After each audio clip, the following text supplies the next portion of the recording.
আধার দপ্তরে সুপারভাইজার পদে নিয়োগ পশ্চিমবঙ্গে রয়েছে দারুণ সুযোগ। আজকে ভিডিওটির মধ্যে দিয়ে আমরা দেখে নেব কিভাবে আপনারা এই পোস্টের জন্য আবেদন জানাতে পারবেন, এর জন্য কি কি কোয়ালিফিকেশন চাওয়া হয়েছে, এজ লিমিট কত চাওয়া হয়েছে, সে সমস্ত বিষয় ভিডিওটিকে স্কিপ না করে প্রথম থেকে শেষ পর্যন্ত মনোযোগ সহকারে দেখতে থাকুন। চ্যানেলে প্রথমবার হলে সাবস্ক্রাইব করে পাশের বেল আইকনটিকে বাজিয়ে রাখুন এরকমই গুরুত্বপূর্ণ হেল্পফুল আপডেটগুলো সবার প্রথমে দেখবার জন্য। তো চলুন ভিডিওটিকে শুরু করা যাক। আধার ডিপার্টমেন্ট সুপারভাইজার জব রিক্রুটমেন্ট।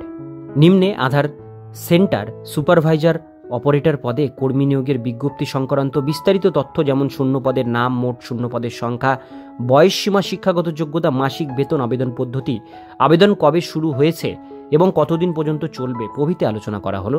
আগ্রহী চাকরি প্রার্থীরা প্রদত্ত তথ্যগুলো যাচাই বাছাই করে আবেদন প্রক্রিয়ায় অংশগ্রহণ করুন। প্রথমে আসবো পদের নাম। আধার সেন্টারে কর্মী নিয়োগের বিজ্ঞপ্তি প্রকাশিত। এখানে শূন্য পদের নাম হলো সুপারভাইজার বা অপারেটর পদ। পশ্চিমবঙ্গ ভারতের সব রাজ্যে শূন্যপদ রয়েছে। পশ্চিমবঙ্গ সহ ভারতের সমস্ত রাজ্যে শূন্যপদ দেওয়া হয়েছে। মোট শূন্যপদের সংখ্যা। আধার সেন্টার কর্মী নিয়োগের যে বিজ্ঞপ্তি প্রকাশিত হয়েছে, এখানে সুপারভাইজার অপারেটর পদে মোট শূন্যপদের সংখ্যা 195টি। আধার সেন্টার অনুযায়ী শূন্যপদের সংখ্যা ভিন্ন রয়েছে। সেই সংক্রান্ত বিস্তারিত তথ্য জানতে গেলে অফিসিয়াল নোটিফিকেশন ভিজিট করুন। বয়স সীমা। আধার সেন্টারে কর্মী নিয়োগের যে বিজ্ঞপ্তি প্রকাশিত হয়েছে, এই নিয়োগ প্রক্রিয়ায় অংশগ্রহণকারী চাকরি প্রার্থীদের ন্যূনতম 18 বছর বয়স হতে হবে। এছাড়াও সরকারি নিয়ম অনুযায়ী সংরক্ষণশীল চাকরি প্রার্থীরা নির্দিষ্ট বয়সের ছাড় পাবেন। এরপরে চলে আসবো শিক্ষাগত যোগ্যতা। সুপারভাইজার অপারেটর পদে কর্মী নিয়োগের যে বিজ্ঞপ্তি প্রকাশিত হয়েছে, এখানে আবেদনকারী চাকরি প্রার্থীদের কোনো স্বীকৃত বিদ্যালয় থেকে উচ্চ মাধ্যমিক পাশ করে থাকতে হবে। এছাড়াও আবেদনকারী যে কোনো স্বীকৃত প্রতিষ্ঠান থেকে ITI বা 3 বছরের ডিপ্লোমা কোর্স সম্পন্ন করতে হবে। এবার দেখে নেব আবেদন পদ্ধতি।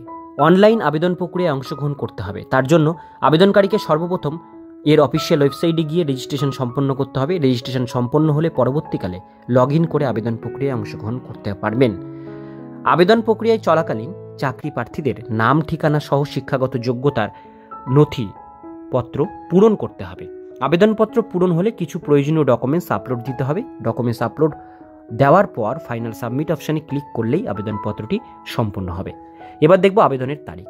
সুপারভাইজার অপারেটর পদে অনলাইন আবেদন প্রক্রিয়া গত 4 নভেম্বর 2024 তারিখ থেকে শুরু হয়েছে। এই আবেদন প্রক্রিয়া চলবে ইংরেজি মাসের 28 ফেব্রুয়ারি 2025 তারিখ পর্যন্ত। তাই আগ্রহী চাকরি প্রার্থীরা অফিসিয়াল নোটিফিকেশন যাচাই বাছাই এর মাধ্যমে আবেদন প্রক্রিয়ায় অংশগ্রহণ করুন। নিম্নে অফিসিয়াল নোটিফিকেশনের লিঙ্ক দেওয়া রয়েছে, সেই লিঙ্কে ক্লিক করে বিস্তারিত দেখে নিয়ে অনলাইনে আবেদন করুন। তো বন্ধুরা, আজকের ভিডিও এতটুকুন পর্যন্তই। ভিডিওটি কেমন লাগলো অবশ্যই কমেন্টে জানাবেন। ভালো লাগলে লাইক করবেন। এরকমই নিত্য নতুন চাকরির আপডেট পেতে গেলে চ্যানেলটিকে সাবস্ক্রাইব করে পাশের বেল আইকনটিকে অবশ্যই বাজিয়ে রাখবেন।